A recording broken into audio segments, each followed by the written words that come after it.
Bismillahirrahmanirrahim. Halo guys, assalamualaikum warahmatullahi wabarakatuh. Jumpa lagi bersama kami di Marula Channel. Apa kabar semuanya? Semoga sehat selalu, panjang umur, dan diberikan sekian banyak sampai 7 turunan. Amin ya rabbal alamin. Dan seperti biasa kami akan memberikan informasi-informasi terbaru seputar dunia perpolitikan yang semakin hari semakin memanas. Guys, walah makin panas. Dendam Rocky Gerung terbalaskan. Perdebatan sengit antara Sylvester dan Refly Harun tak terhindarkan. Pertanyaan dari Refly Harun kepada Sylvester cuma sederhana, tetapi Sylvester pun tak mampu menjawabnya. Malah Sylvester acungkan 2 jempol terhadap Refly Harun. Nah, ini gimana nih ya? Ini emang seperti apa sih pertanyaannya? Nah guys, seperti apa videonya? Mari saksikan. Let's go. Sekarang pertanyaannya, 20 Oktober nanti menurut Sylvester dan teman-teman sana, Prabowo sebaiknya dilantik di mana?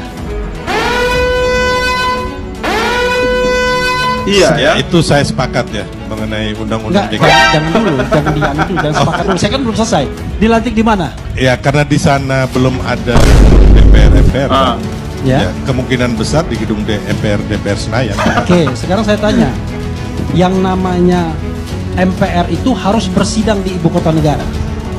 Sidang MPR itu untuk melantik presiden dan wakil presiden. Artinya presiden dan wakil presiden harus dilantik di ibu kota negara. Betul. Balik lagi pertanyaan saya, ibu kota negaranya di mana sekarang? Oh iya ya. Emang ibu kota negara kita di mana sekarang guys? Apakah di Nusantara, di Jakarta? Iya, iya. Itu, saya mengatakan ya, jangan-jangan di Sumatera ini ya. harus ada kepastian ke depan. Wah, kaget. Kaget. Gimana kalau ibu kota itu dimaksud sebagai markas atau tempat atau kantor bekerjanya seorang presiden, itu dianggap tidak efisien. Dan itu sudah dijawab oleh Pak Jokowi sendiri. Sulit, tidak gampang, tidak bisa dengan membalik tangan.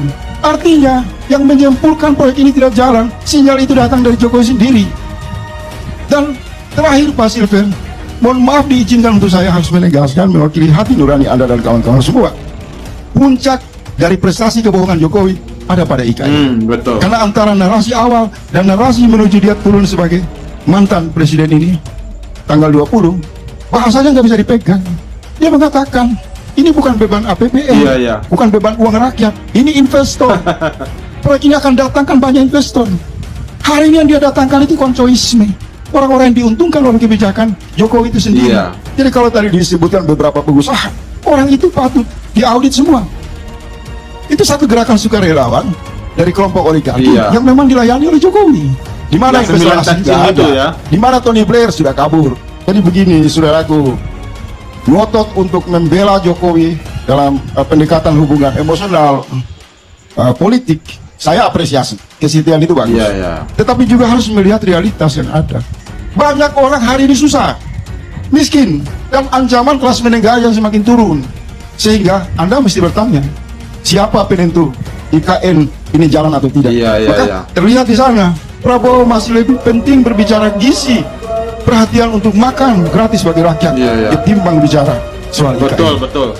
Kembalikan saja Kalimantan sebagai paru-paru dunia. Dia menjadi ikon Indonesia. Jangan dengan pemindahan ibu kota untuk menutupi kekacauan kebijakan lainnya. Untuk tahun depan itu IKN nggak bakal mangkrak. Ini semua ulah Mulyono ini ya. Ahlul yakin 1000% tidak akan mangkrak. Jadi kita harus jaga momentum ini agar jangan sampai ya momentum pindahnya IKN ini dibajak dalam tanda kutip ya oleh orang-orang yang memang tidak bertanggung jawab dan tidak ingin Indonesia maju ke depan. Saya tanya tuh Sylvester dan teman-teman dari kubu sana ya. Ibu kota itu di mana sekarang? Ibu kota negara itu di mana? Ibu kota negara di mana? Republik Indonesia yang jumlah penduduknya 275 atau 280 juta beribu kota di mana sekarang? Bingung. Iya. Aku jadi bingung ya. Beribu kota di? Ya, IKN atau Jakarta ini guys. Nah, jadi kalau kawan-kawan bingung, saya bisa mengatakan ibu kotanya hampir tidak jelas. Kenapa saya katakan hampir tidak jelas? Begini, undang-undang tentang IKN itu ditandatangani pada tanggal 15 Februari 2022. Ini benar-benar parah ini. Oke. Dan seharusnya itu menandai perpindahan karena ibu kota itu sudah berpindah. Tapi dalam kebiasaan undang-undang itu selalu ada pasal peralihan. Pasal peralihannya 2 kurang lebih, yaitu 2 tahun setelah adanya undang-undang ini itu harus dibuat perubahan terhadap undang-undang DKI, karena DKI atau Jakarta itu tidak lagi menjadi daerah khusus ibu kota. Karena saya nggak setuju DKJ, karena saya menganggap masih DKI akhirnya, ya.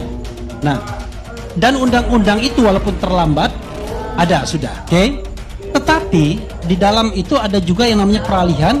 Perpindahan itu officially kalau dikeluarkannya Kepres, keputusan presiden. Dan unfortunately Kepresnya nggak jelas kapan harus dikeluarkan oleh seorang presiden. Nggak ada batas waktu. Karena itu saya mengatakan, ya, harus ada kepastian di mana sesungguhnya ibu kota itu. Kalau kita pakai kepastiannya di undang-undang IKN sendiri, saya mengatakan bahwa ibu kota masih di Jakarta. Iya, betul. Oke?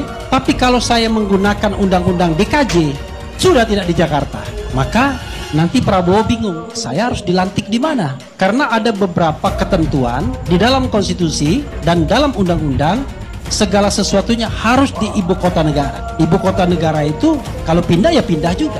Sekarang pertanyaannya, 20 Oktober nanti menurut Silverster dan teman-teman sana, Prabowo sebaiknya dilantik di mana? Ya itu saya sepakat ya mengenai undang-undang DKI. Jangan dulu, jangan dianu dulu, jangan sepakat dulu. Saya kan belum selesai. Dilantik di mana? Ya karena di sana belum ada gedung DPR MPR, Bang. Ya, kemungkinan besar di gedung DPR Senayan Jakarta. Oke, sekarang saya tanya. Yang namanya MPR itu harus bersidang di ibu kota negara. Sidang MPR itu untuk melantik presiden dan wakil presiden. Artinya presiden dan wakil presiden harus dilantik di ibu kota negara. Balik lagi pertanyaan saya, ibu kota negaranya di mana sekarang? Balik. Apakah di Nusantara, apakah di Jakarta? Karena itu saya mengatakan, ya, harus ada kepastian ke depan. Presiden kita yang akan datang, Prabowo Subianto sudah mengatakan itu. Ini sepertinya dendam Rocky Gerung terbalaskan ini ya dengan oleh Refli Harun ini ya. Saya mendengar orang yang dengar langsung dari Prabowo. Mudah-mudahan saya keliru. Kalau dia ngomong nggak benar berarti saya salah. Tapi kan kita nggak bisa cek langsung. Dia mengatakan saya ketemu dengan Prabowo sendiri di luar negeri pada waktu itu di Qatar Economic Forum. Saya tanya mau pindah nggak? Dan Prabowo firm mengatakan jangan ke 5 tahun, 10 tahun pun saya nggak mau pindah. Bayangkan, itu yang dia dapatkan langsung dari Prabowo. Iya. Ada politisi di mana kepentingan mungkin. Tidak jelas ya Pak Prabowo nggak mau pindah ke IKN. Politik itu kawan-kawan semua panggung depan dan panggung belakang. Jadi kawan dari Jokowi mania bicara panggung depan. Tapi Prabowo itu jangan lupa jenderalnya tidak lebih lama dibandingkan dia menjadi ketua umum partai politik. Jenderalnya kan cuma berapa tahun, tapi ketum partai politik sudah puluhan tahun dia.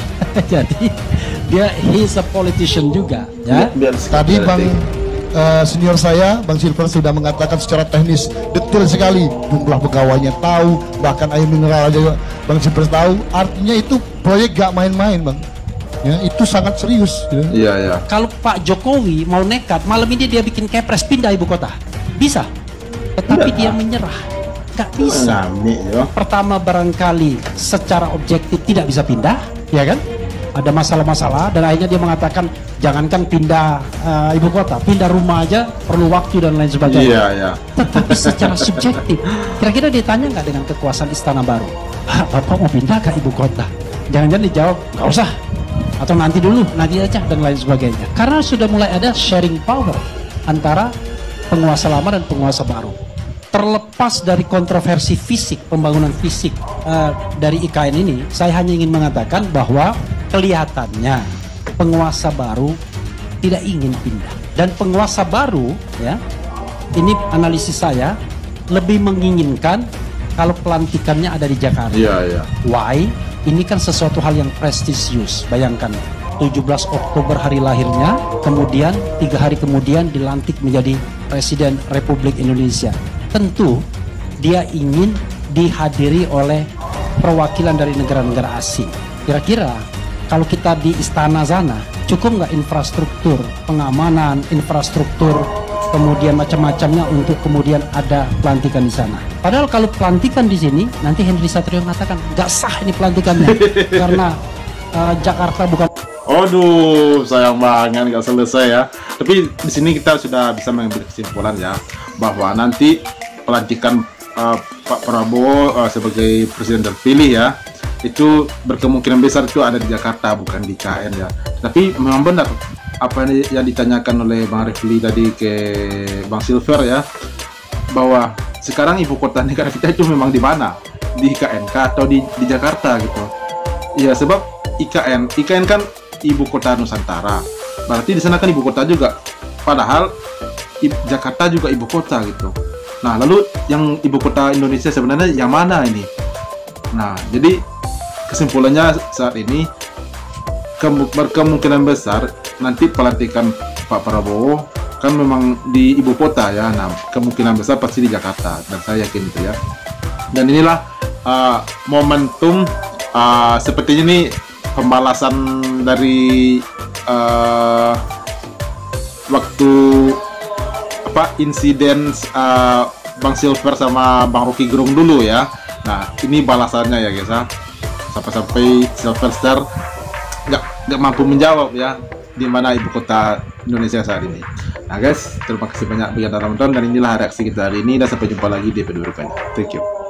Thanks for watching.